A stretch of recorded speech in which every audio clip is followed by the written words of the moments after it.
کہ تسبیح کے معنی کیا ہے؟ تسبیح کہتے ہیں کسی شے کو، کسی ہستی کو اس کے مقام بلند پر برقرار رکھنا، کوئی عیب نہ ہو، کوئی اس کے اندر تقصیر نہیں ہے، کوئی اس کے اندر کمی نہیں ہے، کوئی ضعف نہیں ہے، کوئی احتیاج نہیں ہے، یہ ہے اس ہستی کی تسبیح۔ اب یہ تسبیح جو ہے ہم کرتے ہیں سبحان اللہ سبحان اللہ سبحان اللہ، یہ تسبیح ہے، ہماری قولی ہے۔ سبحان اللہ العظیم، سبحان ربی العلیٰ، یہ ہم اپنے رکوع میں سبحان ربی العظیم سبحان ربی العلیٰ یہ ہم نے رکوع اور سجود کے اندر پڑھتے ہیں۔ تو یہ تو زبانی تسبیح باللسان ہو گئی۔ سبح یسبح کے معنی تیرنا، تیرنے کے معنی کیا ہے؟ جو پانی کی سطح پر برقرار رہے، نیچے ڈوب نہ جائے۔ اسی طرح خلا میں تیرنا، کہ ہر شے کا جو مدار اللہ نے مقرر کر دیا وہ اسی مدار میں رہے، اس سے ادھر ادھر نہ ہو جائے۔ تو یہ سبح یسبح یہ پانی میں تیرنے کے لیے بھی اور خلا میں تیرنے کے لیے بھی۔ کل فی فلک یسبحون، یہ تمام سیارے اور یہ ستارے جو ہیں وہ اپنے اپنے مدار کے اندر تیر رہے ہیں، اپنے مدار سے ادھر ادھر نہیں ہوتے۔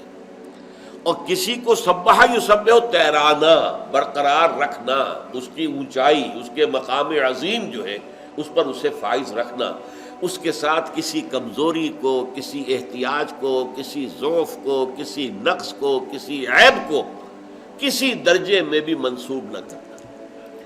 اب آسمانوں اور زمین کی ہر شے کیسے تسبیح کر رہی ہے؟ یہ تسبیح حالی ہے۔ جیسے ہم کہتے ہیں مصور کی تصویر دیکھ کر بھائی بڑا باکمال مصور ہے، حالانکہ آپ نے دیکھی تو تصویر ہے۔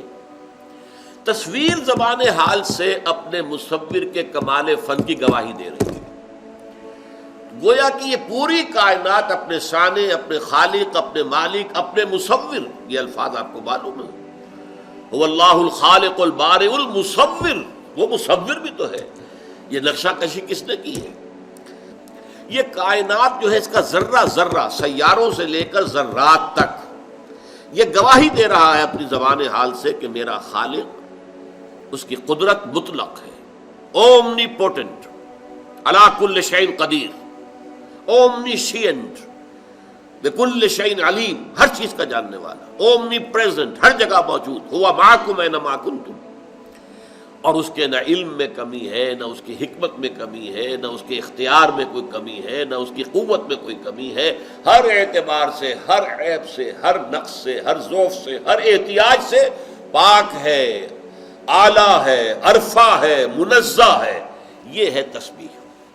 ہمارے ساتھ جڑے رہنے کے لیے ہمارا چینل سبسکرائب کریں۔